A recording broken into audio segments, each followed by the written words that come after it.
Hello दोस्तों, story Aditya YT में आपका स्वागत है। ऐसे नोवेल सुनने के लिए चैनल को लाइक और सब्सक्राइब करें।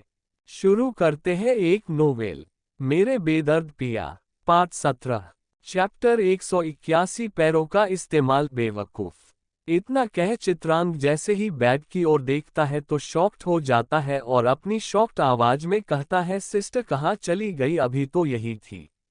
उनके पास कोई पावर तो नहीं ना है जो वो गायब हो गई।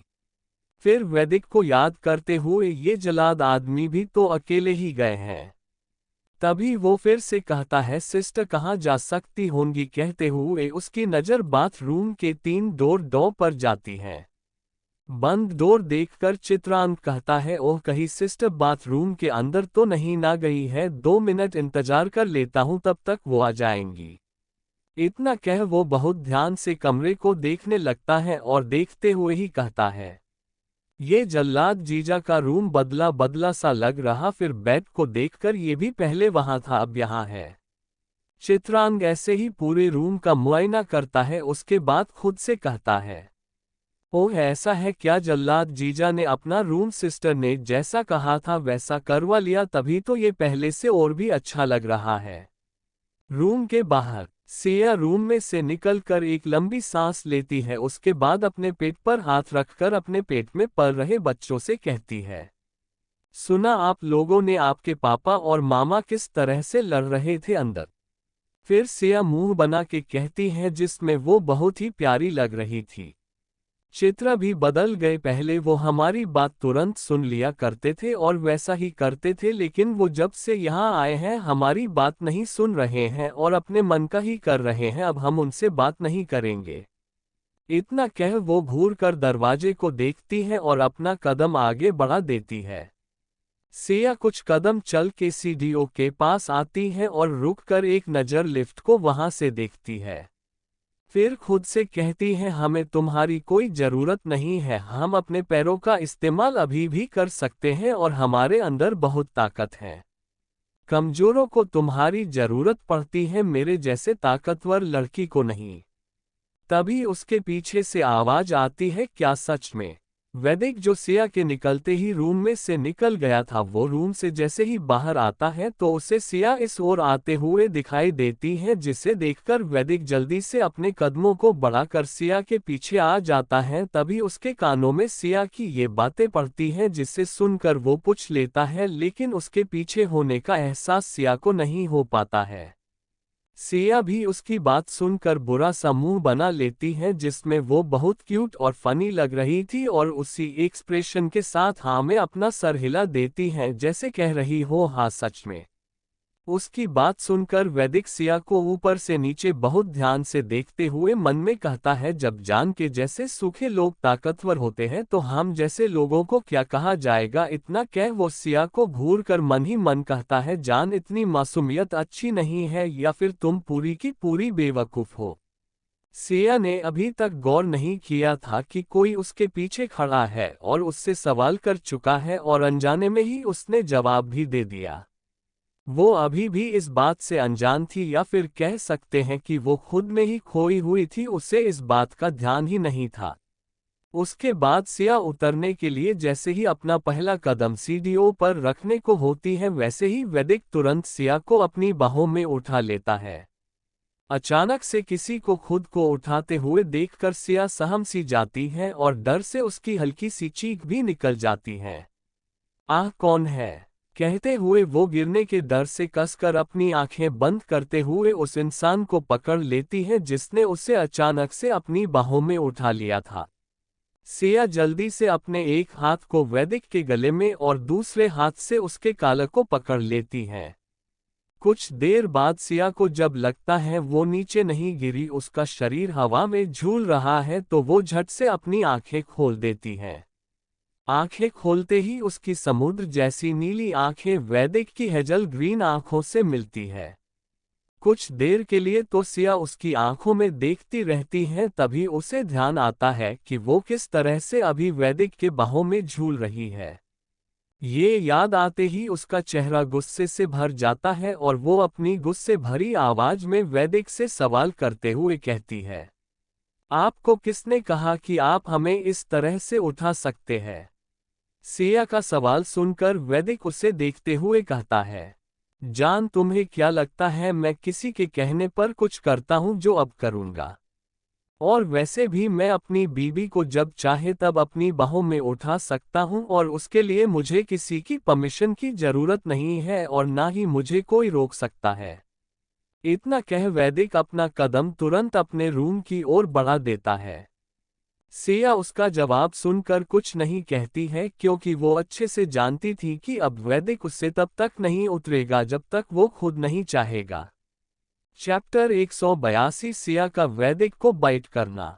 सिया उसे फिर से रूम की ओर जाते हुए देखकर अपना मुंह उससे फेरते हुए कहती है, हमें आपके रूम में नहीं जाना है, आपको जाना है तो आप बेशक जाए लेकिन हमें यही उतार दीजिए।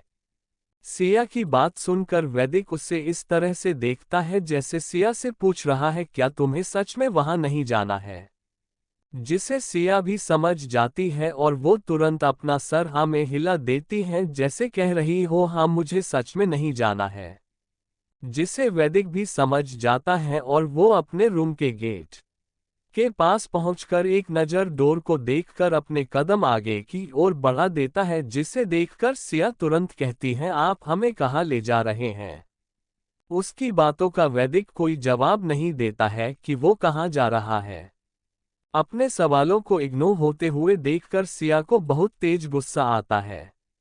उसे समझ नहीं आ रहा था कि वो क्या करे, तभी उसकी नज़र वैदिक के गर्दन पर पड़ती है। तभी उसके दिमाग कुछ चलता है जिसके बाद तुरंत सिया बिना एक पल का देरी किए अपना सर ऊंचा कर वैदिक के गर्दन में अपने दांतों को धंसाकर बहुत जोर से उसकी गर्दन पर बाइट करती है। वैदिक जिसका पूरा ध्यान सिर्फ आगे चलने पर था, लेकिन जैसे ही उसे अपने गर्दन पर सिया के दांतों के चुभने का एहसास होता है वैसे ही उसके कदम एक पल के रुक जाते हैं और वो बिना एक्सप्रेशन के अपना सर नीचे झुकाकर सिया को देखता है जो अभी भी अपने दांतों को उसके गर्दन में गड़ाए हुए थी या कहे कि काट रही थी। वैदिक एक नज़र सिया को देख फिर से अपने कदम बिना किसी भाव के आगे बढ़ाने लगता है। सिया वैदिक को तब तक काटती है जब तक वैदिक के गर्दन से खून नहीं रिसने लगता है।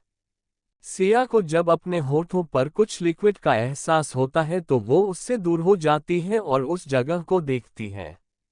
सिया खून को देखकर हैरान हो जाती है, फिर जल्दी से वो अपने अपने एक हाथ से उसे साफ करते हुए अपनी सहमी हुई आंखों से वैदिक को देखती है जो बिना किसी भाव के आगे बढ़ रहा था।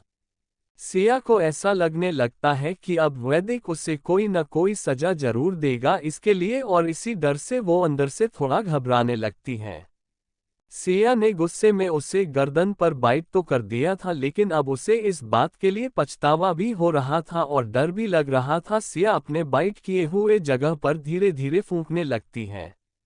सिया के गर्म सांसों को अपने गर्दन में महसूस करके वैदिक के शरीर में एक हलचल से होने लगती है। सिया के होठों के स्पर्श से वो पहले ही बेकाबू हो चुका था, लेकिन फिर भी वो खुद को कंट्रोल कर लेता है। लेकिन सिया के इस तरह से करने पर वो पूरी तरह से पागल हो जाता है। उसके अंतर मन से एक आवाज आती है, जान ये तुमने सही नहीं किया, तुम मेरे साथ ऐसा करके मुझे शेड्यूस किया है, अब आगे जो होगा उसमें मेरी कोई गलती नहीं है।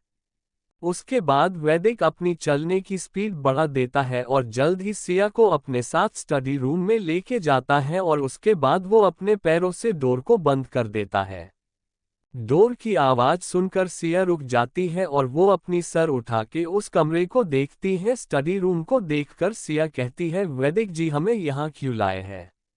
वैदिक सिया को उसी तरह से अपने बाहों में लिए हुए ही स्टडी रूम में बने बुक शेल्फ के पास जाता है और उसके सामने रुक जाता है।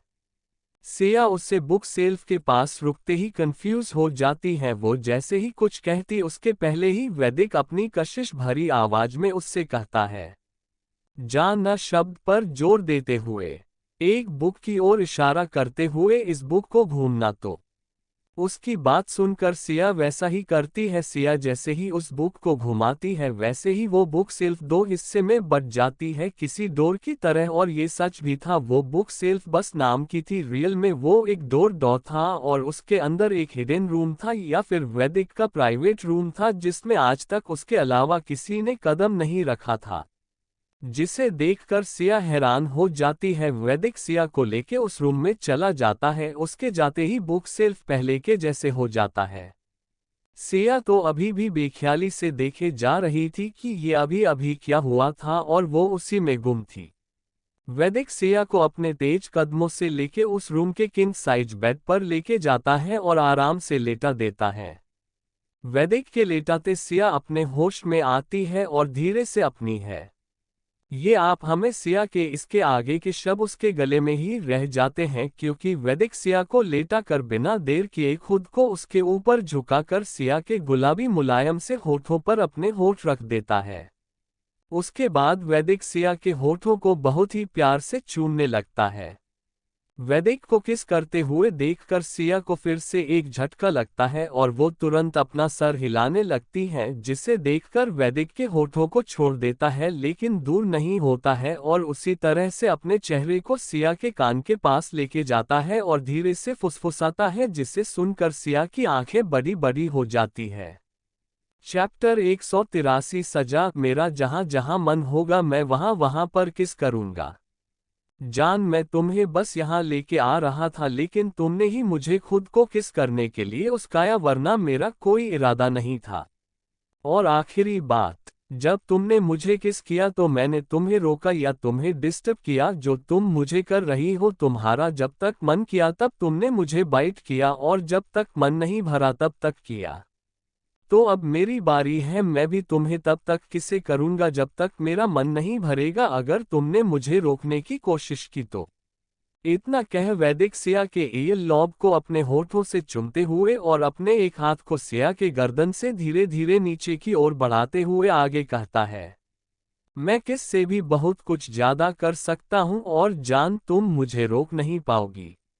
वैदिक की बात सुनकर और उसके हाथों को अपने शरीर पर चलते हुए महसूस कर सिया का रोंगटा खड़ा हो जाता है और उसका पूरा शरीर शिविर करने लगता है। साथ ही उसकी धड़कनें भी 100 की स्पीड से चलने लगती हैं, जिसका शोर बाहर तक सुनाई दे रहा था। सिया के ऊपर अपनी बातों का इतना असर होता हुआ देखकर वैदिक के होठों पर शैतानी मुस्कान खिल उठती है और वो सिया के कान के पास वाले हिस्से को और गर्दन को अपने होठों से छूने लगता है। सिया अपनी आंखों को बड़ा किए हुए ही अपनी हकलाती हुई आवाज में उससे सवाल करती है, हाँ हाँ हमने आपको कब की किस की किया। सिया की बात सुनकर वैदिक के होठ जो सिया के कान के पास चल रहे थे वो रुक जाते हैं और उसी वक्त उसके दिल से एक आवाज आती है, उफ जान, तुम्हारी ये मासूमियत, इसी पर तो मैं मर बैठा। वैदिक अपनी दिल की आवाज सुनकर सिया के गर्दन में से अपना चेहरा दूर करता है। उसके बाद वो सिया के मासूम से फेस को देखता है। सिया अपनी पलकों को बार बार झपका रही थी और इस समय वो बिल्कुल एक बुढ़िया की तरह नजर आ रही थी। उसके ऐसा करने से उसकी नीली आंखें बहुत ही खूबसूरत लग रही थी और उसके फूले हुए गाल तो और भी आकर्षक लग रहे थे, जो उसकी मासूमियत में चार चांद लगा रहे थे। वैदिक सिया को इस तरह से देखकर उसके चेहरे में ही पूरक हो जाता है। तभी उसके कानों में फिर से सिया की लड़खड़ाती हुई आवाज पड़ती है, हाँ हमें जा जाने दीजिए। सिया की बात सुनकर वैदिक अपने सेंस में आता है और फिर अपना फेस सिया के फेस के बिल्कुल सामने कर लेता है, जिससे वैदिक का माथा सिया के माथे से जुड़ जाता है और दोनों के नाक भी आपस में जुड़ जाते हैं। उनके होठों के बीच बस नाम मात्र की जगह खाली थी, जिसे अगले ही पल वैदिक मिटाते हुए अपनी मदहोश करने वाली सीडेक्टिव वॉइस में कहता है, जान। उसके कहते हैं वैदिक के होठ सिया के होठों को छू लेते हैं और ऐसा होते ही सिया को एक अजीब सा एहसास होता है और उसकी सांसें उसके गले में अटक जाती है। लेकिन वैदिक उसी तरह से आगे कहता है, क्या तुम भूल गई थोड़ी देर पहले जब मैं तुम्हें यहाँ लेकर आ रहा था तो तुमने। इतना कह वैदिक अपने एक हाथ को बढ़ाकर सिया के हाथ को पकड़ लेता है, फिर अपनी गर्दन पर उस जगह जहां पर सिया ने बाइट किया था सिया के हाथ को ले जाकर रखता है और बहुत ही सरगोशी से कहता है, मुझे यहाँ पर किस किया था। वैदिक की बात सुनकर सिया जो कब से अपनी सांसों को रोके हुई थी वो तुरंत छोड़कर एक लंबी सांस भरते हुए कहती है, हमने आपको किस नहीं किया था, हमने तो बाइट किया था, तो उसे किस करना नहीं कहते हैं। इतना कह सिया वैदिक को ऐसे देखने लगती है जैसे उसने बहुत बड़ी उससे जंग जीत ली हो और वैदिक हार गया हो। सिया की बातों को सुनकर वैदिक के होठों की मुस्कुराहट और भी बड़ी हो जाती है, साथ ही उसके फेस एक्सप्रेशन भी बदल जाते हैं, जिन्हें देखकर ऐसा लग रहा था जैसे उसे पहले से ही पता था कि सिया ये सवाल करेगी। वैदिक कहता है, जान उसे बाइट नहीं लव बाइट कहते हैं और तुमने मुझे पहली बार खुद आगे से आके लव बाइट दिया है। वैदिक की बात सुनकर सिया जल्दी से अपना सर नामे हिलाने लगती है और अपने मन कहने लगती है, नहीं मैंने ऐसा नहीं किया, आप गलत समझ रहे हैं, वो तो मुझे आप पर बहुत गुस्सा आ रहा था और इसलिए मैंने आपको काट लिया, ना कि मैंने आपको प्यार से काटा जो आप उसे लव बाइट कह रहे हैं। और उसी के साथ उसके फेस एक्सप्रेशन भी बदलते जा रहे थे। सिया के एक्सप्रेशन देख वैदिक समझ जाता है कि सिया के मन में क्या चल रहा है, जिसका जवाब देते हुए वैदिक कहता है, नहीं जान मैं सही कह रहा हूं, तुम ही गलत सोच रही हो। अगर तुमने मुझे प्यार से नहीं काटा होता तो जब तुम मुझसे दूर हुई तो तुमने फूंक क्यों मारी, अगर तुमने गुस्से में किया था तो ऐसा क्यों किया, छोड़ देना चाहिए था ना वैसे ही। लेकिन तुम्हारे फूंक मारने से साफ पता चल रहा है कि तुमने मुझे प्यार से बाइट किया था, लेकिन मेरे गर्दन पर खून देखकर तुम डर गई थी कि मुझे ज्यादा लग गया है और तुम मुझे दर्द में बिल्कुल भी नहीं देखना चाहती थी, इसलिए तुमने साफ करके फूंक मारा। वैदिक की बातें सुनकर सिया को ऐसा लगता है जैसे उसकी सारी बातें उसके सर के ऊपर से निकल गई हो और उसके एक्सप्रेशन देखकर साफ पता चल रहा था कि उसे वैदिक की बातें समझ ही नहीं आई हो। और वैदिक इसी का फायदा उठाकर सिया के होठों पर अपना होठ रख जैसे ही किस करने वाला होता है, तभी फिर से उसके कानों में सिया की आवाज पड़ती है, जो कह रही थी, आप गलत समझ रहे हैं, हमारे कहने का वो मतलब नहीं था।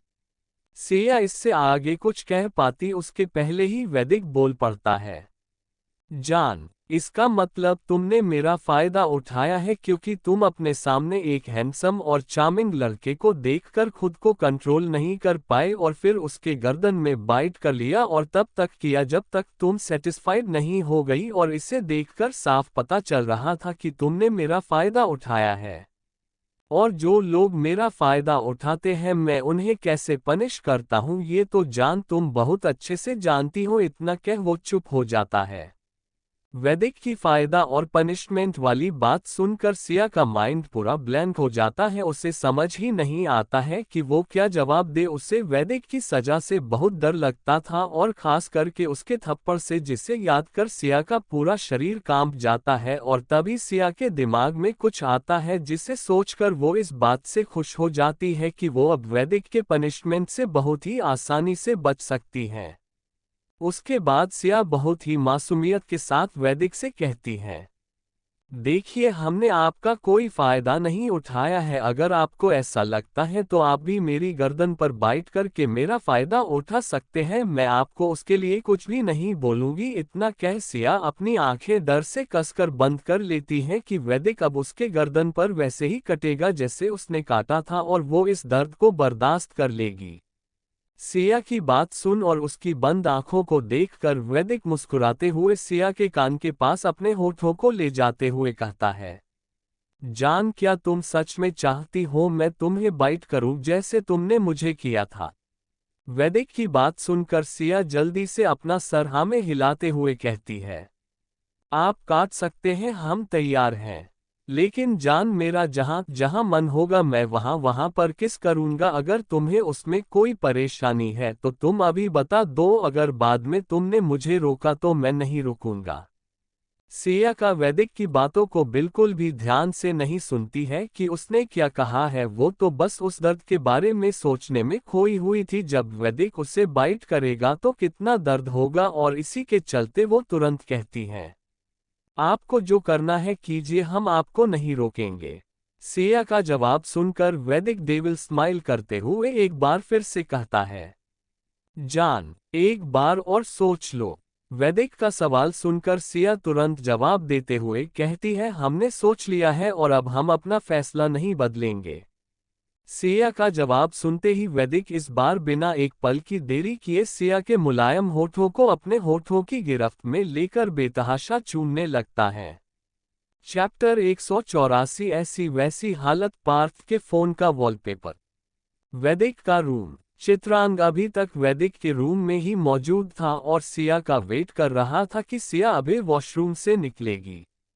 चित्रांग जब टाइम देखता है तो खुद से कहता है, इतनी देर हो गई अभी तक सिस्टर बाहर नहीं आई। तभी उसके दिल से आवाज आती है, कहीं ऐसा तो नहीं कि सिस्टर को बाथरूम के अंदर ही कुछ हो गया है या फिर वो बेहोश हो गई है। वैदिक अपने दिल की बात सुनकर थोड़ा डर जाता है कि सिया को कुछ हो तो नहीं ना गया है, इसलिए वो अपने कदम बाथरूम की ओर बढ़ा देता है और उसके गेट पर पहुंचकर आवाज लगाता है, सिस्टर क्या आप अंदर हैं? ऐसे ही चित्रांग कई बार आवाज देता है। जब बदले में उसे कोई जवाब नहीं मिलता है तो वो उसे लगने लगता है कि सिया सच में बेहोश हो गई है।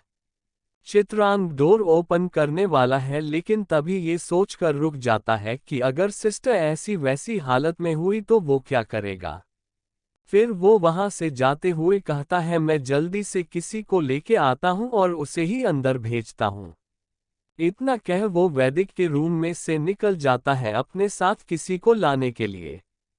First floor. पार्थ का रूम। सुमन जी वैदिक के रूम में से निकलकर ईशा के साथ पार्थ के पास ही आती हैं। ईशा आके फिर से पार्थ को चेक करती है और वहीं उसके हाथ को पकड़कर बैठ जाती है, जिसे देख सुमन जी ईशा को कहती हैं, ईशा बच्चे आप जाए, हम यहाँ पर हैं, अगर कोई प्रॉब्लम होती है तो हम आपको बुला लेंगे। उनकी बात सुनकर ईशा उन्हें मना कर देती है, लेकिन सुमन जी उसे समझाकर वहां से भेज देती है और बाद में ईशा भी उनकी बातों को सुन लेती है और वहां से जाते हुए कहती है, आंटी जब इसे होश आ जाए तो हमें तुरंत बुला लीजिएगा। जिसे सुनकर सुमन जी हाँ में अपना सर हिला देती हैं और ईशा वहां से चली जाती हैं।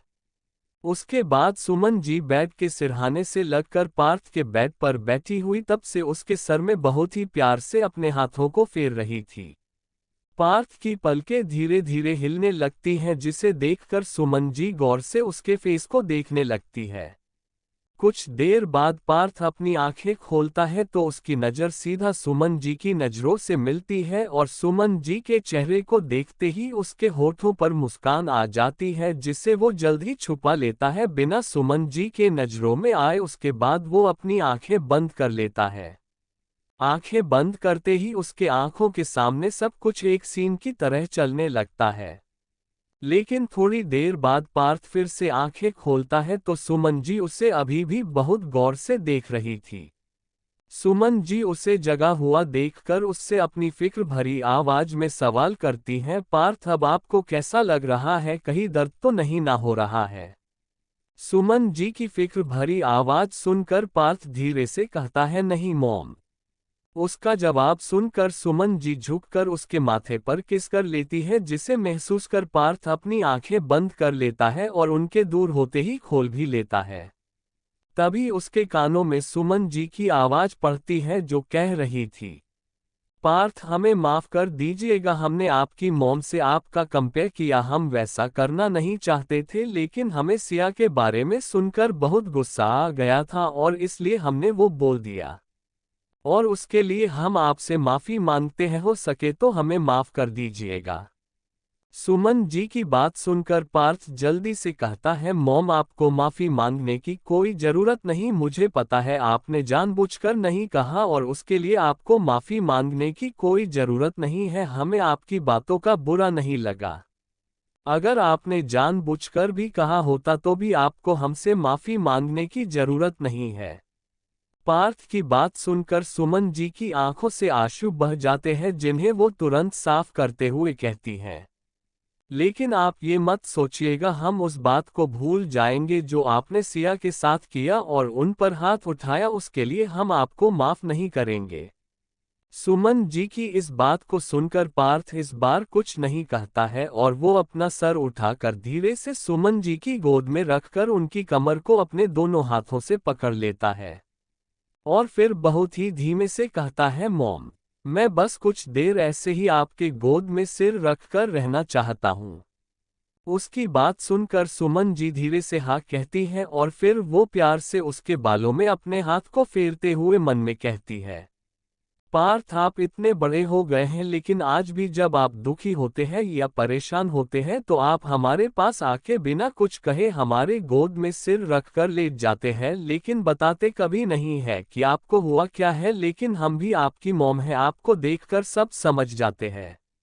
आप बचपन में पहले बहुत शरारती थे और बोलने का एक भी मौका नहीं छोड़ते थे, लेकिन अब आप बिल्कुल खामोश हो गए हैं और ये सब कुछ बस उस औरत की वजह से हुआ है। इतना कह वो अपने चेहरे पर नफरत का भाव लिए कुछ सोचने लगती है। फिर वो पार्थ से कहती है, आपका फोन कहाँ है, आप हमें दे दीजिए, हम ईशा को बुला देते हैं, वो भी आपके लिए परेशान हो रही होंगी। उनकी बात सुनकर पार्थ अपना सर उठाकर बेड साइड टेबल पर देखता है, फिर कुछ याद कर अपने पॉकेट में हाथ डालकर अपना फोन निकालकर सुमन जी को दे देता है और उसके बाद वैसे ही उनके गोद में अपना सर रखते हुए कहता है, मैं कुछ देर ऐसे ही रहना चाहता हूँ आपके पास। इतना कह वो और भी कस के सुमन जी को पकड़ लेता है, जैसे उसे डर हो कि सुमन जी उसे छोड़ के वहां से चली जाएंगी। सुमन जी उसे ऐसी हरकत करते हुए देखकर बस मुस्कुरा देती हैं। उसके बाद वो धीरे से उसके फोन को खोलती हैं, तो उसके फोन के वॉलपेपर को देखकर उनकी मुस्कान और भी गहरी हो जाती है, क्योंकि वैदिक के फोन की लॉक स्क्रीन पर उनकी हर सिंगल फोटो थी। उसके बाद वो पासवर्ड टाइप करती है जिसे वो पहले से ही जानती थी। पासवर्ड टाइप करने के बाद पार्थ का फोन खुल जाता है और तभी उनकी नज़र होम स्क्रीन के वॉलपेपर पर पड़ता है, जो कि बहुत ही पुरानी पिक थी जिसमें वो थी और वो अपने घुटनों के बल फर्श पर बैठी हुई थी और उनके पास करीब 4 छोटे छोटे बच्चे थे, जिसमें से 2 लड़कियां और 2 लड़के थे जो उन्हें अपने छोटे छोटे हाथों से पकड़कर अपनी ओर खींच रहे थे, जिसमें से एक लड़का उनके गले लगा हुआ था और एक लड़के और 2 लड़कियों ने उनके दोनों हाथों को पकड़ रखा था, जो कोई और नहीं बल्कि गले लगा हुआ लड़का वैदिक था और उनके हाथ पकड़े हुए लड़का पार्थ था और वो दोनों लड़कियां ईशा और सुरभि थी। सुमन जी उस तस्वीर को देखकर उस पल को सोचने लगती हैं जब वो चारों बच्चे थे और उनमें इसलिए लड़ाई हो रही थी कि सुमन जी उनको भी अपनी गोद में लेंगी, लेकिन वैदिक तो वैदिक था और वो नहीं चाहता था कि सुमन जी उसको छोड़कर के उन तीनों को गोद में उठाए। इसलिए वो जल्दी से भागकर उनके गर्दन को अपने छोटे छोटे हाथों से पकड़कर उनके गले से लग जाता है और उसके ऐसा करने पर वो तीनों आके सुमन जी के हाथ को पकड़ लेते हैं कि सुमन जी वैदिक को अपनी गोद में ना उठा पाए। लेकिन वैदिक को उससे कोई फर्क नहीं पड़ता है, वो उन्हें ऐसे ही पकड़े रहता है और अंत में वो तीनों ही उससे हार मान लेते हैं और सुमन जी के हाथ को छोड़ देते हैं और रोने जैसी शक्ल बना लेते हैं, जिसे देखकर सुमन जी जल्दी से कहती है, हम सबको अपनी गोद उठाएंगे बारी बारी से। इतना कह वो वैदिक को सबसे पहले अपनी गोद में उठाती है, क्योंकि वो अपने इस जिद्दी बेटे को जानती थी कि वो उन्हें तब तक नहीं छोड़ेगा जब तक वो उसे अपनी गोद में सबसे पहले न उठा ले। वो वैदिक को उठाकर सोफे पर बैठा देती है, उसके बाद वो एक एक कर उन तीनों को भी सोफे पर बैठा देती हैं, जिसके बाद वो तीनों भी खुश हो जाते हैं। सुमन जी उस पल को याद कर मुस्कुराते हुए कहती हैं, वो भी कितने अच्छे दिन थे। इतना कह वो धीरे से ईशा का नंबर निकालकर उसे मैसेज करती है, पार्थ को उठ गए हैं लेकिन आप थोड़ी देर बाद आइएगा, अभी वो कुछ देर हमारे साथ रहना चाहते हैं। ईशा को मैसेज करके सुमन जी पार्थ का फोन रख देती है। उनके रखते ही पार्थ की आवाज फिर से उनके कानों में पड़ती है, मॉम उसे ऑफ कर दीजिए, मैं नहीं चाहता हूँ कि अब कोई भी मुझे डिस्टर्ब करे। इतना कह वो चुप हो जाता है और सुमन जी भी वैसा ही करती हैं और उसके फोन को ऑफ कर देती है। दूसरी ओर सेकंड फ्लोर ईशा का रूम। ईशा अपने फोन को अपने हाथ में लिए हुए इधर से उधर चक्कर काट रही थी, तभी उसके फोन पर नोटिफिकेशन आता है, जिसकी आवाज सुनकर ईशा जल्दी से अपना फोन खोलती है। ईशा फोन खोलकर देखती है तो कहती है, छोटे का मैसेज। इतना कह वो मैसेज ओपन कर पढ़ती है। पूरा मैसेज पढ़ने के बाद ईशा एक राहत की सांस लेती है कि पार्थ अब ठीक है। इतना कहकर ईशा अपना फोन बेड पर रख देती है, तभी कोई उसके रूम का डोर पीटने लगता है, जिसे सुनकर ईशा कहती है, अब ये कौन आ गया मुझे परेशान करने। इतना कह वो गुस्से से जाके डोर ओपन करती है और अपने सामने खड़े शख्स को देखकर कहती है, जो कोई और नहीं चित्रांग था, तुम यहाँ क्या कर रहे हो। चित्रांग ईशा की बात को पूरी तरह से इग्नोर कर देता है और तुरंत उसके हाथ को पकड़कर अपनी ओर खींचकर उसे अपने साथ ले जाने लगता है। चैप्टर 185 जो पहले से गिरे हुए हो उन्हें हम क्या गिराएंगे।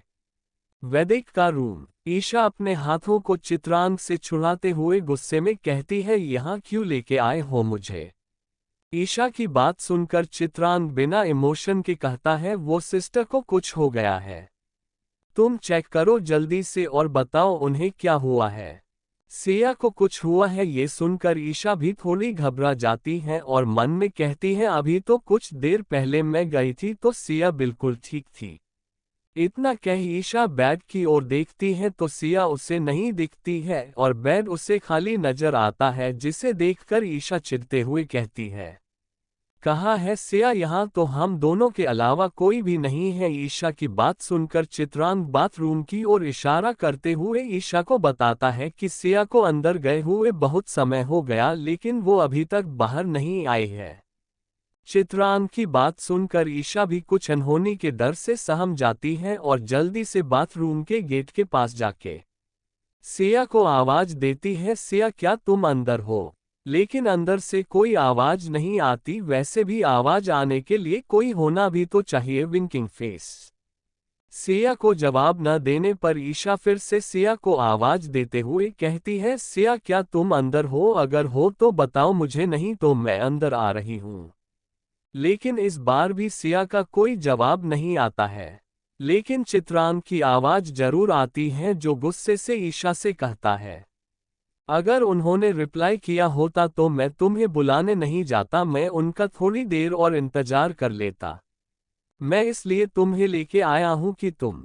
चित्रांग के इतना कहते ही ईशा उसकी बातों का मतलब समझ जाती है और कहती है, तुम्हें बताने की जरूरत नहीं है, मुझे पता है मुझे क्या करना है। इतना कह सिया धीरे से डोर को पुश करती है। उसके ऐसा करते ही डोर पूरा खुल जाता है, जिसे देखकर ईशा कहती है, डोर को अंदर लॉक करना भूल गई थी क्या, लेकिन चलो अच्छा ही हुआ, नहीं तो डोर का आज आखिरी दिन होता। इतना कह ईशा बाथरूम के अंदर देखने लगती है। उसे सिया नहीं दिखाई देती है तो वो बाथरूम के अंदर चली जाती है, लेकिन बाथरूम के अंदर सिया का नामो निशान नहीं था, जिसे देखकर ईशा को लगता है कि चित्रांग बस उसे परेशान करना चाहता था, इसलिए उसने मजाक किया। ईशा खुद से कहती, अगर सिया को कुछ होता तो वैदिक को तुरंत पता चल जाता, लेकिन उसने मुझसे कुछ भी नहीं कहा। इसका मतलब इस चित्र के बच्चे ने मुझे बेवकूफ बनाया है, मैं इसे छोड़ूंगी नहीं। इतना कह वो बाथरूम के अंदर से गुस्से से तिलमिलाते हुए बाहर आके चित्रांग के ऊपर गुस्से से चिल्लाती है, चित्र के बच्चे, मैं तुम्हें छोड़ूंगी नहीं, तुम्हारी हिम्मत कैसे हुई मेरे साथ मजाक करने की। ईशा को इस तरह खुद के ऊपर चिल्लाते हुए देखकर चित्रांग उसे घूरकर देखते हुए कहता है, तुम्हारा दिमाग खराब हो गया है जो इस तरह से चिल्लाए जा रही हो। चित्रांग के बात सुनकर ईशा जोर से कहती है, दिमाग मेरा नहीं तुम्हारा खराब हो चुका है। तुम्हें क्या लगा तुम मुझे बेवकूफ बनाओगे और मैं बन जाऊंगी, तो मैं आसानी से बेवकूफ बनने वालों में से नहीं हूं, समझे। ईशा की बात सुनकर चित्रांग एक्सप्रेशन बदल जाते हैं। उसके फेस एक्सप्रेशन देखकर ऐसा लग रहा था जैसे ईशा की बातें उसके पल्ले ही नहीं पड़ी हो, और वह नासमझने वाले एक्सप्रेशन लिए ईशा से सवाल करता है, तुम्हारे कहने का क्या मतलब है, मुझे साफ साफ बताओ, इस तरह से बातें मत घुमाओ। चित्रांग के ऐसा कहने पर ऐसा सार्कास्टिकली हंसते हुए कहती है, ओह नाइस एक्टिंग, काफी अच्छी कर लेते हो। इतना कह वो चित्रांग को अपनी खा जाने वाली नजरों से देखने लगती है। चित्रांग ईशा के घूरती नजरों को इग्नोर करते हुए गुस्से से कहता है, जो कहना है साफ साफ कहो। तुम सिस्टर को लेने गई थी ना बाथरूम के अंदर, तो तुम अकेले क्यों आए हो, सिस्टर कहाँ है, उन्हें साथ क्यों लेके नहीं आए। चित्रांग की बात सुनकर ईशा उसके हाथ को पकड़कर अपने साथ लेके जाती है और उसे बाथरूम के अंदर धक्का देते हुए कहती है, क्या तुम्हें सिया अंदर दिखाई दे रही है। उसकी बात सुनकर चित्रांग बाथरूम को देखता है तो सिया उसे वहां नहीं दिखाई देती है। सिया को वहां नहीं देखकर चित्रांग अपना सर नामे हिला देता है, जिसके बाद ईशा उसके कालर को पकड़कर अपनी तरफ खींचकर कहती है, तुमने जानबूझकर मुझे परेशान करने के लिए नाटक किया ना कि सिया लंबे समय से बाथरूम के अंदर है ताकि तुम कल रात का मुझसे बदला ले सको जैसे मैंने तुम्हें परेशान किया था। मिस्टर चित्र, मेरी एक बात ध्यान से सुन लो, मैंने सुबह जो कहा था सच कहा था। मैं औरों के जैसी नहीं हूँ। अगर मैंने जाने अनजाने में कोई गलती की है तो उसे सुधारना भी जानती हूँ। इसलिए कल सुबह तक तुम तैयार हो जाना और चुपचाप मेरे साथ आ जाना अपने दोनों चमचों को लेके। इतना कह ईशा बिना चित्रांग की बात सुने बगैर उसे धक्का देके रूम में से निकल जाती है। चित्रांग ईशा को जाते हुए देखकर कहता है, अभी मेरे पास समय नहीं है, नहीं तो तुम्हें मैं बताता बेबी कि मैं क्या चीज हूँ। फिर चित्रांग एक नज़र बाथरूम को देखकर रूम में आता है और पूरे रूम को ध्यान से देखते हुए कहता है, सिस्टर कहा जा सकती है। तभी उसके दिमाग में सिया की बात हिट करती है कि वो खुद चली जाएगी। ये याद आते ही वो कहता है, कहीं वो सच में तो नहीं ना चली गई। फिर वो वैदिक को वहां से जाने के लिए कहता है, लेकिन वैदिक अपनी जगह से टस से मस नहीं होता है और फिर बिना कुछ कहे अचानक से ही चला जाता है। जैसे ही चित्रांग इस बारे में भी सोचता है तो वो खुद से कहता है, इसका मतलब सिस्टर उसके पहले ही चली गई थी। इतना कह वो गुस्से से सोफे पर एक लात मार देता है जिससे सोफा पीछे की ओर खिसक जाता। चित्रांग खुद से बड़बड़ाते हुए कहता है, मैं जल्दी से नीचे जाके सिस्टर को खोजता हूँ और उनसे पूछता हूँ कि वह मुझे अकेले छोड़ के कहाँ गई थी बिना मुझे बताए। इतना कह वो भी रूम में से निकल जाता है। वो जैसे ही रूम से निकलकर लिफ्ट की ओर बढ़ता है वैसे ही उसका फोन बजता है, जिसे सुनकर वो वहीं रुक जाता है और कॉल रिसीव कर बस एक शब्द कहता है, हम। उसके बाद से दूसरी ओर से कुछ कहा जाता है जिसे सुनकर उसके होठों की मुस्कान बहुत बड़ी हो जाती है। जब उधर से बोलना खत्म हो जाता है तो चित्रांग बिना कुछ बोले ही कॉल कर देता है। फिर डेविल स्माइल करते हुए वहां से चला जाता है। दूसरी ओर वैदिक को अपने होठों पर किस करता महसूस कर झट से अपनी आंखें खोल देती है और अपने मन में कहती है, हमें आपको ये करने के लिए नहीं कहा था। इतना कह वो अपनी पूरी जान लगाकर वैदिक को धक्का देती है। वैदिक जो सिया के होठों को चूमने में खोया हुआ था, सिया के अचानक धक्का देने की वजह से खुद को संभाल नहीं पाता है और बेड से फर्श पर गिर जाता है। उसके गिरते ही सिया भी बेड से उठकर फर्श पर खड़ी हो जाती है और बिना भाव लिए वैदिक को गुस्से में देखने लगती है। वैदिक सिया को देखकर अपने दांत पिसते हुए कहता है, जान, तुमने मुझे धक्का देके नीचे गिराया, तुम्हारी इतनी हिम्मत। वैदिक की बात सुनकर सिया भी उसी लहजे से कहती है, मिस्टर खुराना, जो पहले से गिरे हुए हो उन्हें हम क्या गिराएंगे। फिर तंज कसते हुए कहती, हमारी कहाँ इतनी हिम्मत कि हम आप जैसे गिरे हुए लोगों को फिर से गिराए। वैसे भी हमने एक ऐसे इंसान को धक्का दिया जो बिना हमारी मर्जी के हमारे होठों पर किस कर रहा था। सिया की बात सुनकर वैदिक एक झटके से खड़ा होकर गुस्से से कहता है, तुम मेरी वाइफ हो और मेरा तुम पूरा अधिकार है कि मैं तुम्हें कहीं भी छू सकता हूं और जब चाहे तब किस भी कर सकता हूं, तुम मुझे रोक नहीं सकती हो। वैदिक की बात सुनकर सिया भी उसे जवाब देते हुए कहती है, आपका मुझ पर कोई अधिकार नहीं है और ना मैं कभी दूंगी। आपका जो मानना है मानिए, हम आपको अपना पति नहीं मानते हैं और ना ही कभी एक पति होने का अधिकार देंगे। आप जब भी हमारे करीब आएंगे हम आपको खुद से दूर कर देंगे। आपको क्या लगता है आप हमसे 4 दिन अच्छी अच्छी बातें करेंगे, हमारी केयर करेंगे तो हम सब कुछ भूल जाएंगे। आपने हमारे साथ जो जो किया तो मिस्टर खुराना, आपकी ये सबसे बड़ी गलतफहमी है। जब हमें उम्मीद थी तब आपने हमारी सारी उम्मीदों को तोड़कर रख दिया एक पल में। इसलिए अब हमें ना आपसे उम्मीद है और ना ही अब चाह है कि आप हमें अपनी पत्नी स्वीकार करें।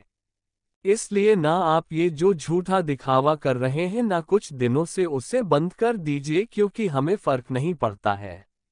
सिया की सारी बातें सुनकर वैदिक गुस्से से तिलमिलाते हुए कहता है, सच में तुम्हारे अंदर बहुत हिम्मत आ गई है जान, और ये हिम्मत कहाँ से आई है मैं बहुत अच्छे से जानता हूँ। वैदिक की बात सुनकर सिया कहती है, ऐसा है क्या, तो हमें भी बता दीजिए, हम भी जान जाए, आपको क्या पता है।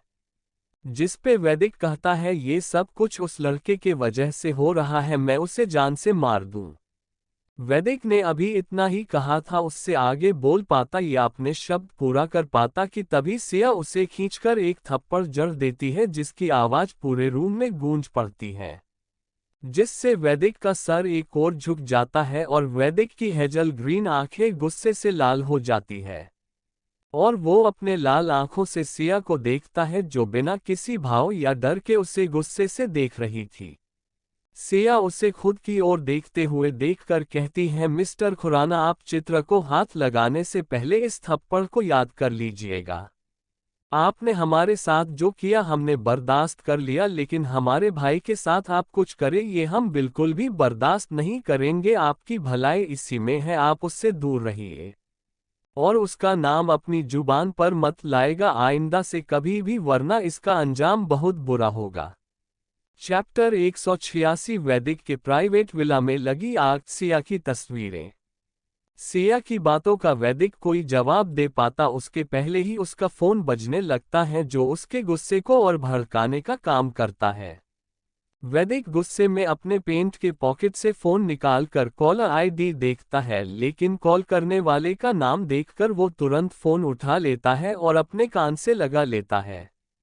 कॉल उठते ही दूसरी ओर से वैदिक का खास आदमी कुछ कहता है, जिसे सुनकर वैदिक और भी गुस्से में आ जाता है और अपना फोन उठाकर फर्श पर जोर से फेंकता है। फिर सिया की ओर देखते हुए अपनी सर्द आवाज में कहता है, जान अभी तो तुम बच गई, लेकिन जो तुमने कहा है वो मैं भूलूंगा नहीं। मेरे आने का इंतजार करना, फिर मैं बताऊंगा मैं क्या कर सकता हूँ क्या नहीं।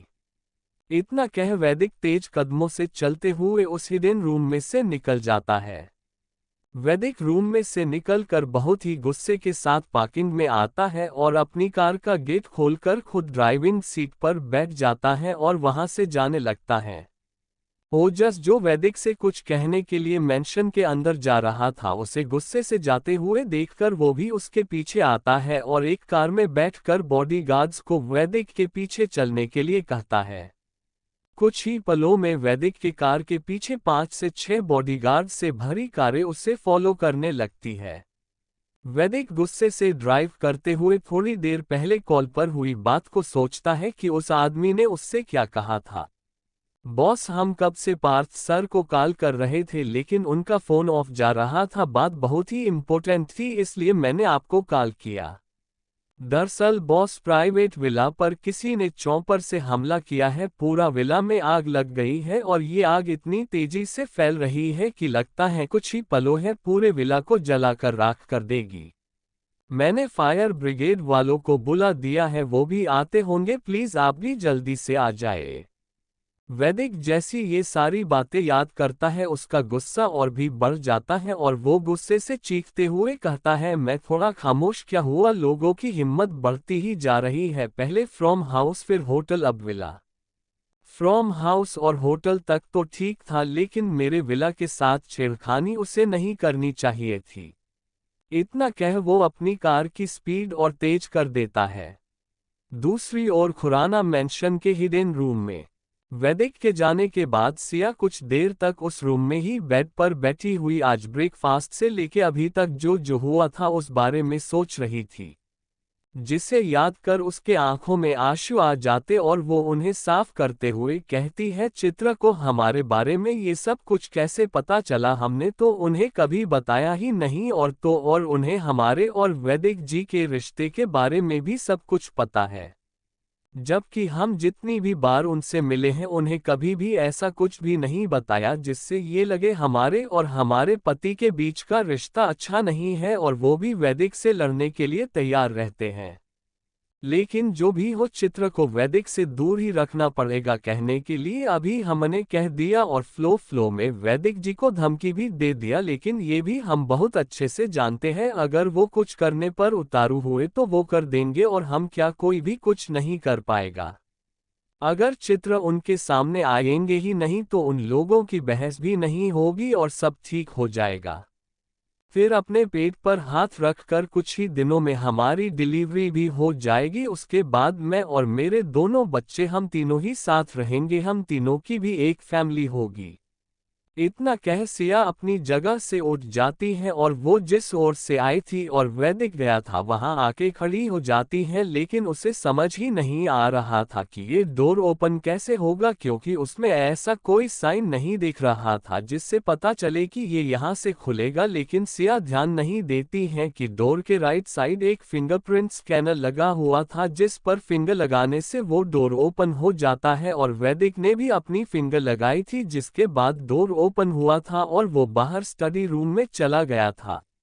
सिया थोड़ी देर तक कोशिश करती है लेकिन उसका ध्यान उस पर अभी भी नहीं जाता है, जिसके बाद वो खुद में बड़बड़ाते हुए कहती है, इतने रूम मेंशन में कम पड़ गए थे जो इन्होंने एक ही दिन रूम भी बनवाया हुआ है। ऐसा भी कौन सा इन्हें खजाना छुपाना था जो इन्होंने इस रूम को बनवाया है। मैं यहाँ इतने दिन से हूँ और इनके फ्लो का एक एक कोना जानती हूँ, लेकिन आज तक मुझे भी ये नहीं पता चला कि एक यहाँ भी रूम है और एक क्लोजेट रूम के अंदर भी क्लोजेट रूम है।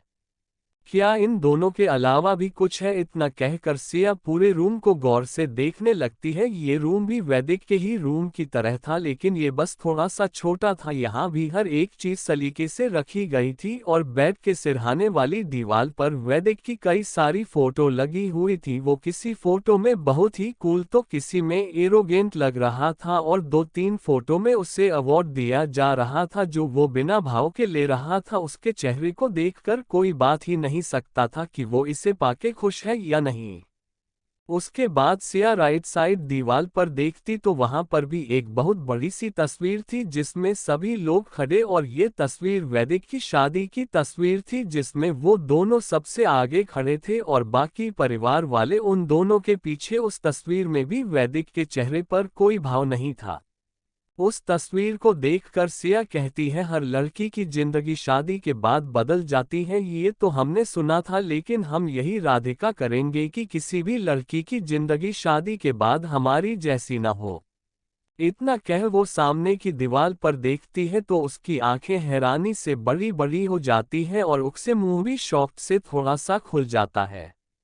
लेकिन वो कुछ ही देर में नॉर्मल हो जाती है और उस दीवार के सामने आके देखते हुए कहती है, ये सब तो हमारी तस्वीरें हैं, ये यहाँ कब आए और इसे किसने खींचा होगा। इतना कह वो अपनी तस्वीरें ध्यान से देखने लगती हैं, क्योंकि वो सारी तस्वीरें सिया की शादी के बाद की थी, जिससे वो कभी बालकनी में खड़ी आसाम को देख रही थी तो किसी तस्वीर में वो बालकनी में बैठी हुई थी और कुछ तस्वीरें तो बाहर की थी जब वो होटल में काम किया करती थी वहां की थी। वो किसी में मुस्कुरा रही थी और किसी में अजीब सा मुंह बनाए हुए थी, किसी के फाइलों के बीच उलझी हुई थी और एक तस्वीर में वो सैड थी और एक में वो रो रही थी। ऐसे ही करके सिया की तस्वीरों से वो दीवार भरी हुई थी। उसके बाद सिया आपने लेफ्ट साइड दीवार को देखती है तो और भी ज्यादा हैरान हो जाती है। उस दीवार पर भी सिया की ही तस्वीरें थी, लेकिन उसमें से कुछ तस्वीरें वैदिक और सिया की थी। सिया अपनी तस्वीर को देखती है जो बेडरूम की थी। एक तस्वीर में वो खुद को आईने में देख रही थी और दूसरी तस्वीर में वो अपने दुपट्टे को सही कर रही थी और उसका पूरा ध्यान उस पर ही था। फिर सिया तीसरी तस्वीर देखती हैं जिसमें वो अपनी मांग भर रही थी। चौथी तस्वीर में वो सुमन जी के गोद में अपना सिर रखे बैठी हुई थी। पांचवी तस्वीर सिया और वैदिक की थी। इस तस्वीर में सिया वैदिक की चोटों पर दवा लगा रही थी और ये तस्वीर वैदिक के एक्सीडेंट के बाद की थी और उसके बाद की सिया और वैदिक की बहुत सारी फोटो थी। Chapter 187 Mummy and Daddy are waiting for you both to come out babies। एक में सिया अपने चेहरे पर फिक्र लिए उसके माथे को कपड़े से बहुत ही आराम से पोंछ रही थी और वैदिक उसके अपनी प्यार भरी नजरों से देख रहा था। एक तस्वीर में सिया वैदिक को अपना सहारा दिया बेड पर बैठाए हुए उसे बहुत ही प्यार से खाना खिला रही थी। उस तस्वीर में वैदिक का सर सिया के कंधे पर था और एक हाथ से उसे सहारा दिए हुए थी और दूसरे हाथ से उसे खाना खिला रही थी। सिया का पूरा ध्यान वैदिक को खाना खिलाने पर था और वैदिक का ध्यान सिया के चेहरे पर था। एक तस्वीर में सिया वैदिक के शर्ट के बटन बंद कर रही थी, एक तस्वीर में वो वैदिक के बालों को सूखा रही थी। वैदिक अपनी कमर पर टॉवल बांधे सोफे पर बैठा हुआ था और सिया पीछे खड़ी उसके बालों को टॉवल से सूखा रही थी। एक तस्वीर में सिया उसे कॉफी का कप पकड़ा रही थी और उसके बाद वाली तस्वीर को देखकर सिया की आंखें बड़ी हो जाती हैं और वो उसे देखते हुए कहती है, ये कहाँ से आ गई। उस तस्वीर में वैदिक लेटा हुआ था और सिया भी उसके बाहों में लेटी हुई थी और उसने अपने होठ वैदिक के होठ पर रखकर उसके होठों को चूम रही थी। उस तस्वीर को देखकर सिया अपनी याद में खो जाती है। ये तस्वीर सुबह की थी जब वैदिक ठीक हो गया था। एक सुबह सिया की नींद खुली तो वो वैदिक की बाहों में सो रही थी। वो जैसे ही अपनी आंखें खोलती है तो उसे वैदिक का हैंडसम सा चेहरा नजर आता है, जिसके बाद वो अपनी पतली उंगलियां को उसके चेहरे पर चलाते हुए उसके चेहरे को ध्यान से देखने लगती है और वो थोड़ा से उठकर पहले उसके माथे पर फिर उसके दोनों आंखों और गालों पर किस करती है। तभी उसकी नज़र वैदिक के अट्रैक्टिव होठों पर जाती है, जिसे देखकर वो उसे चूमने से खुद को रोक नहीं पाती है और झुककर उसके होठों को अपने होठों के गिरफ्त में ले लेती है, अपनी आंखें बंद कर लेती है। उसके आंखें बंद करते ही वैदिक अपनी आंखें खोल देता है और उसे देखते हुए उसकी किस को एंजॉय करने लगता है और मन में कहता है, जान को किस भी करने नहीं आता है, मैं बताता हूँ किस कैसे करते हैं। कहकर वो जैसे ही उसके रिटर्न किस करने वाला होता है उसके पहले ही सिया झट से उससे दूर हो जाती है। उसके ऐसा करते ही वैदिक अपनी आंखें बंद कर लेता है और दिखावा करने लगता है कि जैसे वो गहरी नींद हो। लेकिन सिया जैसे ही ख्याल आता है कि वो क्या कर रही है तो वो वैदिक के होठों को छोड़ देती है। उसके बाद वो गहरी सांस लेकर वैदिक को ध्यान से देखती है कि वैदिक जाग तो नहीं गया। जब उसे कंफर्म हो जाता है कि वो नींद में है तो वो धीरे से बेड से उठकर बाथरूम की ओर बढ़ जाती है। उसके जाते ही वैदिक अपनी आंखें खोलकर पीछे से उसे देखते हुए कहता है, जान बस हर रोज तुम ऐसे ही मुझे उठा दिया करो, मेरा सारा दिन ही अच्छा हो जाया करेगा। ये कहते हुए उसके होठों पर मुस्कान आ जाती है। सिया इसे याद कर हल्के से मुस्कुराते हुए कहती है, मतलब आप उस वक्त जागे हुए थे और आप जानते थे मैंने आपको किस किया था।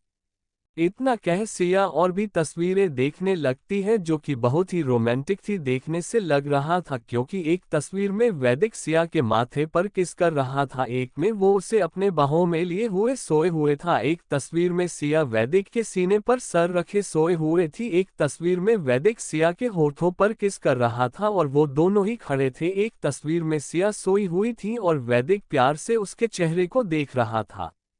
उसके बाद सिया की नज़र एक तस्वीर पर पड़ती है जिसमें सिया बेड पर लेटी हुई थी और वैदिक उसके पेट हाथ रखे उसे प्यार से देख रहा था और उसके नीचे ही लिखा था 1 मंथ कंप्लीट। उसके बाद एक और तस्वीर थी जिसमें लिखा था 2 मंथ कंप्लीट। फिर एक और तस्वीर थी जिसमें सिया को वैदिक ने गले से लगाया था। ये कहे कि वो जबरी ही सिया को गले से लगा कर खड़ा था और सिया चुपचाप बिना किसी भाव के खड़ी थी। उस तस्वीर के नीचे लिखा था 3 मंथ कंप्लीट। ऐसे ही एक और तस्वीर थी जिसमें लिखा था 4 मंथ कंप्लीट।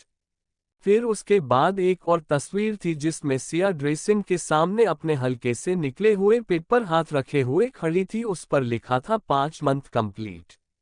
फिर एक तस्वीर में सिया और वैदिक बेड पर सोए हुए थे। सिया के निकले हुए पेट पर वैदिक ने हाथ रखा था और उसके माथे पर किस कर रहा था। उस तस्वीर के नीचे 6 मंथ कंप्लीट लिखा हुआ था। उसके बाद एक तस्वीर हॉस्पिटल की थी जिसमें सिया का अल्ट्रासाउंड किया जा रहा था, उसके नीचे लिखा था 7 मंथ कंप्लीट। और एक तस्वीर में सिया सोई हुई थी और वैदिक उसके पेट पर किस कर रहा था, उस तस्वीर के नीचे 8 मंथ कंप्लीट लिखा हुआ था। फिर एक और तस्वीर थी जिसमें सिया अपने हाथ को अपने पेट पर रखे हुए खड़ी थी और उसके ठीक पीछे वैदिक भी खड़ा हुआ उसे अपनी प्यार भरी नजरों से देख रहा था और उस तस्वीर के नीचे लिखा हुआ था, mummy and daddy are waiting for you both to come out babies. Siya इन तस्वीरों को देखकर खुद से कहती है, इसका मतलब वैदिक जी को पहले से ही पता था हम प्रेग्नेंट हैं, लेकिन उन्हें कैसे पता चला जबकि वो तो हमसे बात भी नहीं करते थे और किसी को भी इस बारे में नहीं पता था। मुझे भी तभी पता चला था जब मैंने अपनी जान लेने की कोशिश की थी, तो उस वक्त ही मुझे पहली बार पता चला था कि मैं 4 महीने से प्रेग्नेंट हूँ। इतना कह सिया एक तस्वीर और देखती है जिसमें वो नींद में थी और वैदिक उसे अपने हाथों से खाना खिला रहा था, और उसके बाद कुछ तस्वीरों में उसकी आंखें बंद थी और वैदिक उसके बहुत ही करीब था और वो उससे किस कर रहा था। एक में उसके होठों को चूम रहा था, दूसरे में उसके गर्दन को, तीसरे में उसके माथे और चौथे में उसके होठों को, और किसी में उसके निकले हुए पेट पर। कई सारी तस्वीरें ऐसी ही थी लेकिन वो सारी ही अलग अलग दिन की थी। सिया सारी तस्वीरों को देखकर कुछ सोचने लगती है और सोचते हुए ही कहती है, आपने ये सारी तस्वीरें क्यों रखी हुई है? ये तस्वीरें तो कुछ और ही बता रही है लेकिन हकीकत इससे कोसों दूर है। फिर एक बार वो सारी तस्वीरों को देखती है, फिर कहती है, कुछ भी हो, आप चाहे जैसे भी हो, हम आपको माफ तो नहीं करेंगे। इतना कह वो फिर से डोर ओपन करने की कोशिश करती है, तभी उसका ध्यान अपनी और वैदिक की एक बड़ी सी तस्वीर पर जाती है जिसमें वैदिक बिना सिया की ओर देखे उसकी मांग भर रहा था। उस तस्वीर को देखकर सिया कहती है, हमारे रिश्ते की असली सच्चाई तो इसी तस्वीर में है। जैसे आपने मुझे उस वक्त नहीं देखा वैसे ही हम भी आप पर ध्यान नहीं देंगे, लेकिन हम ये रिश्ता भी नहीं खत्म करेंगे और ना ही उन दूरियों को मिटने देंगे जो आपके और बीच है। हम आपके पास तो रहेंगे लेकिन आपके कभी नहीं होंगे, और ना ही कभी अपने साथ हुए रवैये को भूलेंगे, और ना आपको भूलने देंगे कि आपने हमें क्या से क्या बना दिया है, और यही आपकी सजा भी होगी। उसके बाद सिया फिर से डोर ओपन करने की कोशिश करती है, तभी उसके हाथ अनजाने में ही एक स्कैनर पर चला जाता है। उसके बाद वो दीवार दो हिस्से में बट जाती है, जिसे देख सिया झट से अपना हाथ वहां से हटा लेती है। उस दीवार को देखकर सिया उस डोर को देखती है जहां से वो आई थी और जिसे वो खोलने की कोशिश कर रही थी, लेकिन वो तो ओपन नहीं हुआ बल्कि दीवार ही किसी डोर की तरह दो हिस्से में बट गई थी। फिर सिया ध्यान से उस जगह को देखती है जहां पर स्कैनर लगा हुआ था। सिया उसे देखकर कहती है, इस पर तो हमारा ध्यान ही नहीं गया।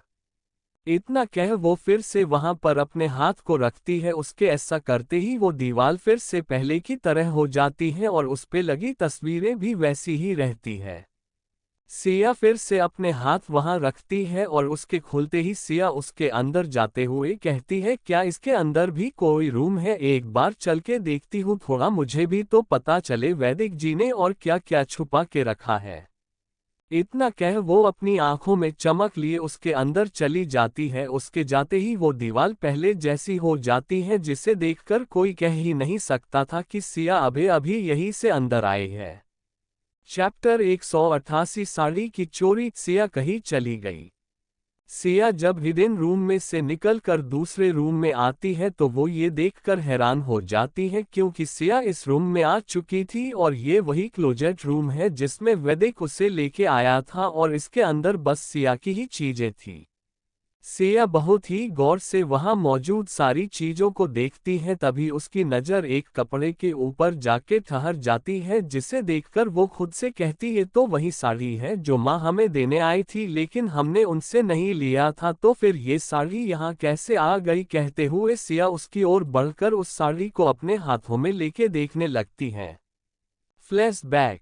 दरअसल एक बार सुमन जी और सिया साथ में बैठे बातें कर रही थी और सुमन जी सिया को अपने फोन में कुछ साड़ियों की तस्वीरें दिखा रही थी।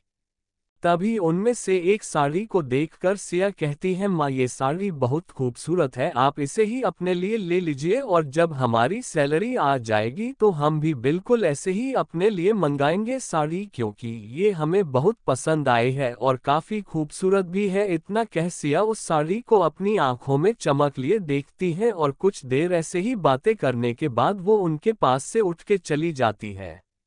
उसके जाते ही सुमन जी कहती है, जब ये साड़ी हमारी बेटी को इतनी ही पसंद है तो वो क्यों बाद में लेगी, उसे हम आज शाम को ही ला के देंगे। वैसे भी वैदिक ने हम लोगों को मना किया है अपने पास से कुछ देने के लिए, खुद का देने के लिए थोड़ी ना। इतना कह अपने होठों पर लंबी मुस्कान लिए अपने फोन से वैदिक का नंबर डायल करती है। कुछ ही रिंगों में वैदिक कॉल उठा लेता है। वो कुछ कहता उसके पहले ही सुमन जी अपनी गहरी आवाज में बोलना शुरू करती है। वैदिक, हमने एक तस्वीर आपको भेजी है, उस तस्वीर को ध्यान से देख लीजिए और उसमें जैसी साड़ी की डिज़ाइन है हमें वैसे ही सेम टू सेम 1 घंटे के अंदर हमारे हाथ में मिलनी चाहिए। अगर ऐसा नहीं हुआ तो आप खुराना मेंशन में अपनी शक्ल में दिखाएगा कभी भी।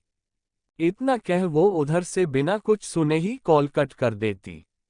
उनके कॉल कटते ही पार्थ, जिसने वैदिक का कॉल उठाया था, जिसे खुद वैदिक ने पिक करने के लिए बोला था, वो कभी अपने सामने चेयर पर बैठे अपने लैपटॉप पर काम करते वैदिक को देखता तो कभी फोन को।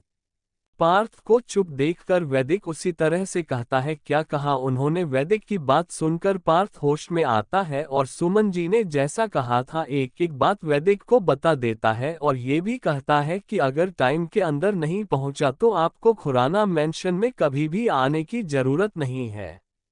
पार्थ की बात सुनकर वैदिक के काम करते हुए हाथ रुक जाते हैं और वो अपना सर उठा के पार्थ को देखकर गुस्से से कहता है, तो तुम अभी तक यहाँ क्यों खड़े हो? जाओ, जाके काम करो जो उन्होंने कहा है और जैसा कहा है वैसे ही हो जाना चाहिए 45 मिनट के अंदर। अगर ऐसा नहीं हुआ तो तुम अपनी शक्ल मुझे मेरे ऑफिस में कभी मत दिखाना। वैदिक की बात सुनकर पार्थ बिना किसी भाव के वैदिक के फोन को उसे देते हुए कहता है, फोटो आप मुझे भेज दीजिएगा। इतना कह वो वहां से चला जाता है। उसके जाने के बाद वैदिक अपने फोन को उठाकर सुमन जी के भेजी हुई तस्वीर को देखते हुए कहता है, वैसे जान तुम्हारी पसंद तो बहुत अच्छी है और हो भी क्यों ना, आखिरकार तुम वैदिक खुराना की पत्नी जो है। फिर अपने लैपटॉप को देखता है जिसमें वो अपने रूम लाइव फोटोज देख रहा था, जिसमें सिया मिरर के सामने खड़ी होके अपन 3 बाल बना रही थी। उससे देखकर लग रहा था वो कहीं जाने वाली थी। फिर वैदिक उसे देखते हुए कहता है, वैसे मॉम को क्या लगता है वो ये तुम्हें लाके देंगी और मुझे इसकी भनक भी नहीं लगेगी। इतना कह वो बहुत ही ध्यान से सिया को देखता है जब तक वो रूम से बाहर नहीं चली जाती है।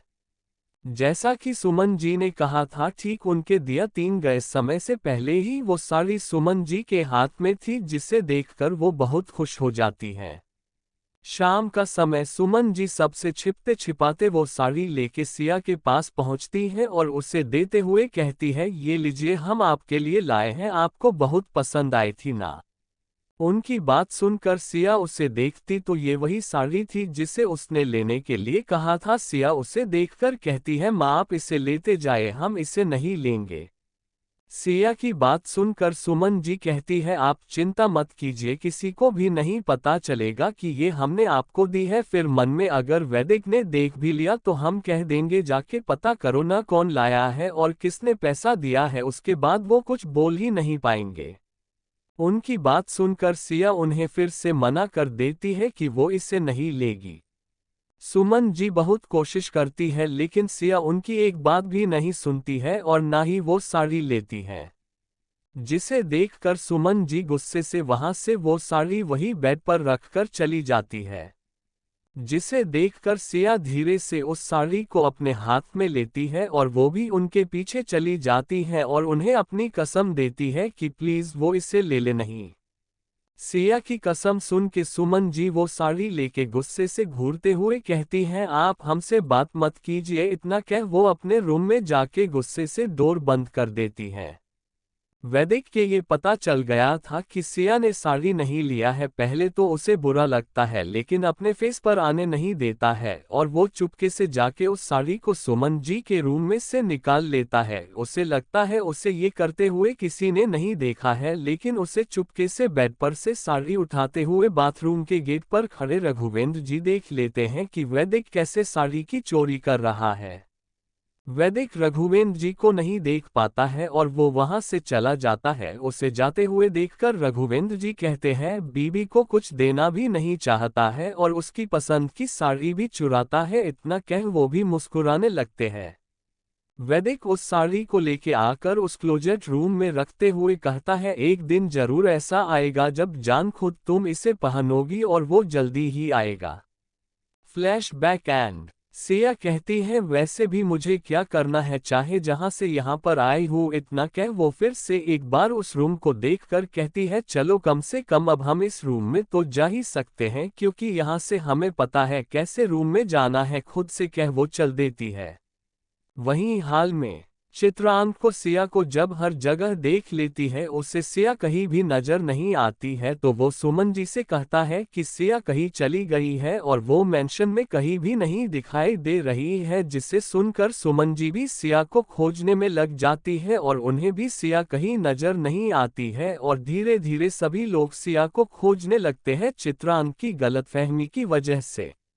कुछ देर ऐसे ही बीत जाता है तो सार्थक भी वहां आ जाता है और सबको इस तरह से परेशान देखकर पूछता है, मॉम क्या हुआ आपको? उसकी बात खत्म होते ही सुमन जी अपने रूंधे गले से अपनी आंखों में नमी लिए कहती हैं, सार्थक सिया कहीं चली गई, हमें उनकी चिंता हो रही है, वो इस हालत में कहाँ गई होगी, कहीं उन्हें कुछ हो न जाए। कहते कहते उनके आंखों से आंसू उनके गालों पर गिरने लगते हैं।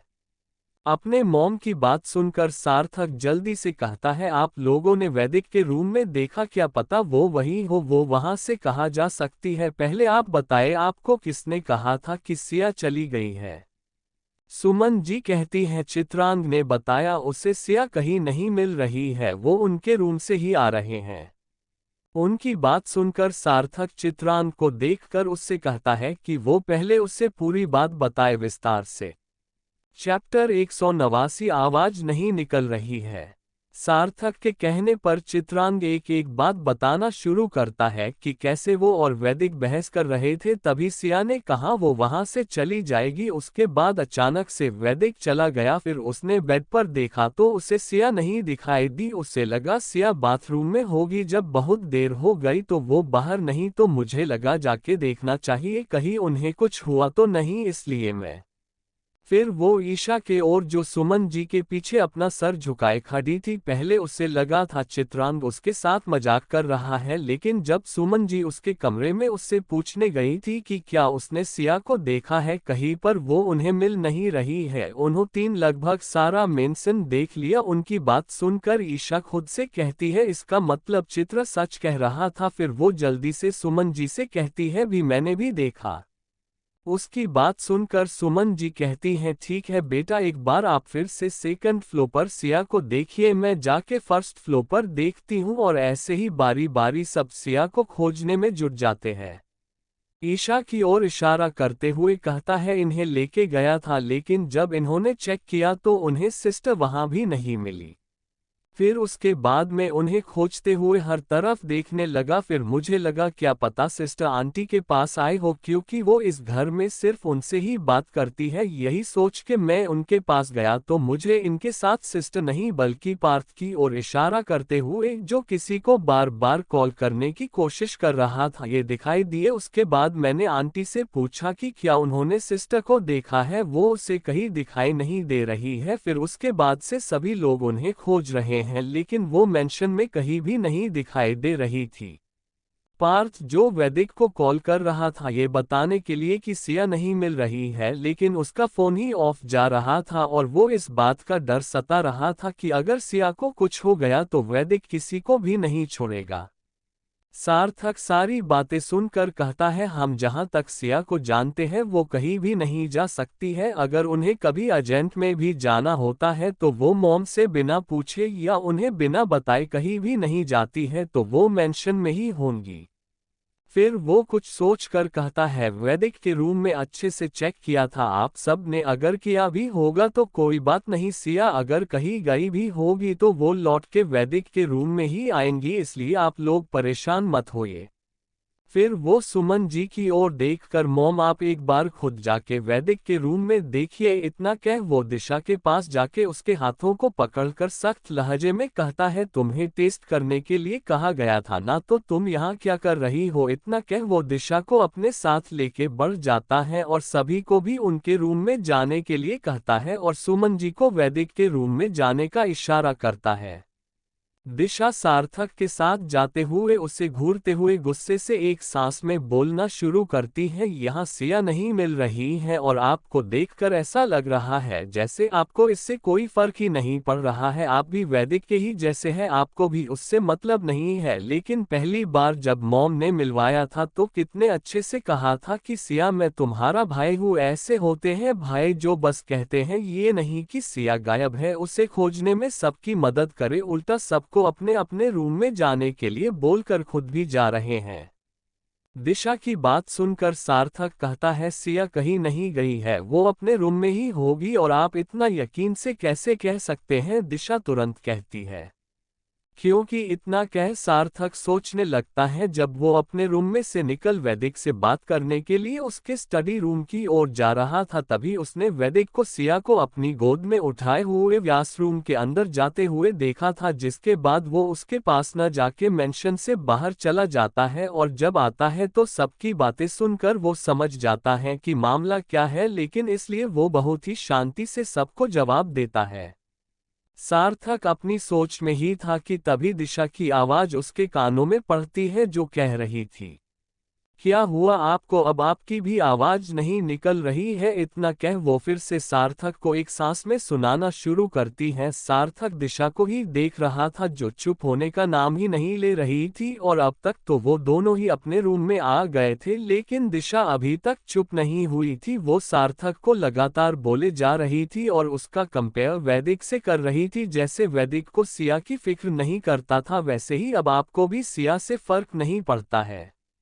बेचारी सिया, उसने अभी इतना कहा ही था कि उसके आगे के शब्द उसके मुंह के ही रह जाते हैं। और वो अपनी आंखें बड़ी करके सार्थक को देखती है, जो उसकी आंखों में देखते हुए उसके होठों को अपने होठों की गिरफ्त में लेकर किस कर रहा था। सार्थक को जब लगता है दिशा अब चुप नहीं होगी, तो उसे दिशा को चुप कराने का यही रास्ता मिलता है। और वो जल्दी से आगे बढ़कर दिशा के होठों पर अपने होठ रखकर उसे किस करने लगता है। दिशा सार्थक के होठों के किस को महसूस कर सब कुछ भूल जाती है कि वो क्या कह रही थी, और वो अपनी आंखें बंद कर सार्थक के किस का रिस्पॉन्स देते हुए वो भी किस करने लगती हैं। और देखते ही देखते दोनों की किस एक फ्रेंच किसे में बदल जाती है, और दोनों ही एक दूसरे को बहुत ही पेशेंटली किस करने लगते हैं। दोनों के किस करने की आवाज उस रूम के सन्नाटे में गूंज रही थी, जो माहौल को और भी इंटेंस बना रही थी। चैप्टर 190, हमारा कोई खास रिश्ता नहीं है। सुमन जी वैदिक के रूम में जाती है और उनके पीछे ही चित्रांग भी चल देता है। और जाने से पहले जॉनी और पीटर को इशारे से कुछ कहता है, जिसे देख वो दोनों भी अपना सर हाँ में हिलाकर वहां से चले जाते हैं। सुमन जी और चित्रांग जैसे ही वैदिक के रूम में पहुंचते हैं तो उन्हें सिया सोफे पर अपनी आंखें बंद किए हुए बैठी हुई नजर आती है। सिया को वहां देखकर चित्रांग मन में कहता है, सिस्टर यही थी तो उस वक्त मुझे क्यों नहीं दिखाई दी? कुछ तो गड़बड़ है, लेकिन क्या? सुमन जी सिया के पास पहुंचकर उसके गालों को प्यार से छूते हुए पूछती है, सिया कहीं गई थी क्या बच्चा? सिया, जो किसी सोच में गुम थी, वो अपने गालों पर जाने पहचाने स्पर्श को महसूस कर अपनी आंखें खोल देती है और सुमन जी को देखने लगती है। अगले ही पल उनके सवालों को सुन वो थोड़ी देर पहले क्या हुआ सोचकर उनसे झूठ बोलते हुए कहती है, नहीं तो माँ, हम भला कहाँ जाएंगे? हम तो कब से यही रूम में ही है। क्यों, कुछ हुआ है क्या? आप परेशान लग रही है। सिया की बात सुनकर सुमन जी जो कुछ हुआ था वो सब बारी बारी से सिया को बता देती हैं। उनकी बात सुनकर सिया चित्रांग को देखकर अपने मन में कहती है, हमने तो सिर्फ आपका इलाज करने के लिए उस दिन हॉस्पिटल में झूठ कहा था कि आप मेरे छोटे भाई हैं, लेकिन आपने तो उसे सच ही मान लिया। और तब से आप हमें सच में अपनी बड़ी बहन मानते हैं और हमारी इतनी फिक्र करते हैं, जबकि सच ये है कि हमारा कोई खास रिश्ता नहीं है। लेकिन फिर भी आप हमें कभी ये एहसास होने ही नहीं देते हैं कि आप मेरे अपने नहीं हैं। फिर चित्रांग को कुछ देर ध्यान से देखती है, फिर कहती है, और हम भी आपको सबसे प्रोटेक्ट करेंगे और आपको कुछ भी नहीं होने देंगे, और हम हमेशा आपको अपने छोटे भाई की तरह ही रखेंगे, और आपको भी कभी एहसास नहीं होने देंगे कि हम आपकी सगी बहन नहीं है, जैसे आप हमें नहीं होने देते हैं कि आप मेरे सगे भाई नहीं हैं। हमारी लाइफ में सबसे इम्पोर्टेंट लोगों में से एक आप भी है, जिसे हम कभी खोना नहीं चाहते हैं। एक माँ और दूसरे हमारे बच्चे, तीसरे आप, और आप तीनों के बाद हम किसी को आने भी नहीं देंगे और ना आप तीनों की जगह किसी को देंगे। सिया को खुद में खोया हुआ देखकर चित्रांग कहता है, सिस्टर आप झूठ कह रही है, आप कमरे में नहीं थी। मैंने पूरा कमरा ध्यान से देखा, आप कहीं भी नहीं दिखाई दी थी। उसके बाद मैंने आपको खोजना शुरू किया, फिर बाद में आप हमें यही मिली।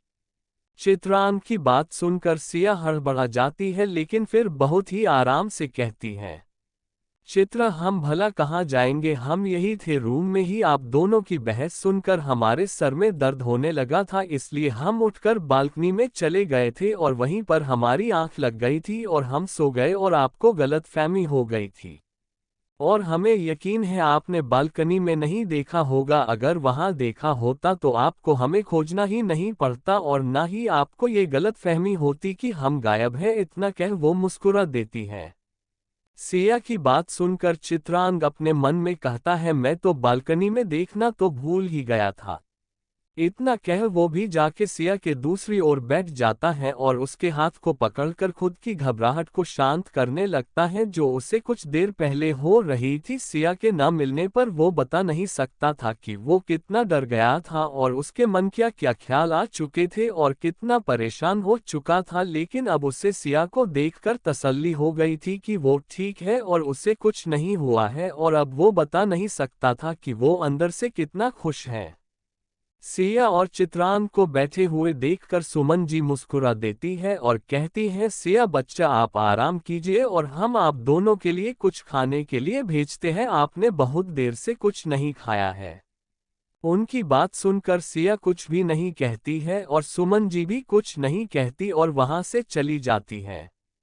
सुमन जी के जाते ही चित्रांग कहता है, सिस्टर आप सच कह रही हैं ना कि आप बालकनी में ही थी। उसकी बात सुनकर सिया चित्रांग को देखते हुए अपने चेहरे पर गिल्ट लिए कहती है, हाँ हम सच कह रहे हैं, क्या आपको हमारी बातों पर यकीन नहीं है? सिया की बात सुनकर चित्रांग अपना सर उठाकर सिया को देखते हुए कहता है, खुद से भी ज्यादा भरोसा है मुझे आप पे। इतना कह वो सिया को अपने सीने से लगा लेता है। उसकी बात सुनकर और उसके गले लगाने से सिया को भी बहुत अच्छा महसूस होता है और वो भी मुस्कुराते हुए उसके गले लगकर अपनी आंखें सुकून से बंद कर लेती है। दूसरी ओर वैदिक इस समय अपने प्राइवेट विला के बाहर खड़ा था और एक तक विला को जलते हुए देख रहा था और जिसका अश्क उसकी आंखों में भी नजर आ रहा था और ठीक उसके पीछे वीर और तेजस भी खड़े थे और वो भी विला को देख रहे थे। वैदिक के फेस एक्सप्रेशन को देखकर कुछ पता ही नहीं चल रहा था वो इस वक्त क्या महसूस कर रहा था। वैदिक जब तक यहाँ पहुंचा था तब तक विला आधा से ज्यादा जल गया था और जो बचा था उसके गार्ड्स उस आग को बुझाने में लगे थे, लेकिन वैदिक उन्हें ऐसा करने से रोक देता और वो सभी आके उसके सामने सर झुका के किसी मुजरिम की तरह खड़े हो जाते हैं। Thank you. आपको नोवेल कैसा लगा कमेंट करें और चैनल को सब्सक्राइब करें। लाइक और शेयर करना न भूलें। Thank you for watching the video.